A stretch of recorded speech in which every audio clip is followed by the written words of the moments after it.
शनिदेव की कथा, दुख और उपाय की कहानी। एक समय की बात है, पौराणिक काल में एक गांव में एक युवक नामक श्याम रहता था। वह बड़ा ही साहसी और ईमानदार था, लेकिन उसकी जिंदगी में दुखों की बाधाएं थीं।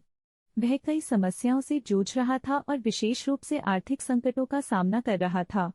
एक दिन उसने गांव के एक पुराने ब्राह्मण से अपनी समस्या के बारे में बात की। ब्राह्मण ने उसे शनिदेव की पूजा करने की सलाह दी, क्योंकि उन्होंने कहा कि शनिदेव की कृपा से उनकी समस्याएं हल हो सकती हैं। श्याम ने ब्राह्मण की सलाह मानी और शनिदेव की पूजा करने का आयोजन किया। वह एक विशेष शनिदेव मंत्र का जाप करने लगा और रोज शनिवार को शनिदेव की पूजा करता था। कुछ समय बाद शनिदेव ने उसके सपने में प्रकट होकर कहा, श्याम, मैं देख रहा हूँ कि तुम मेरी पूजा में निष्ठा से लगे हो। तुम्हारे प्रयासों का मुझे खुशी हुई है। शनिदेव के आगमन से श्याम की जिंदगी में सुख, समृद्धि और समाधान आने लगे। उसके आर्थिक संकटों का समाधान हुआ और वह खुश और संतुष्ट हो गया।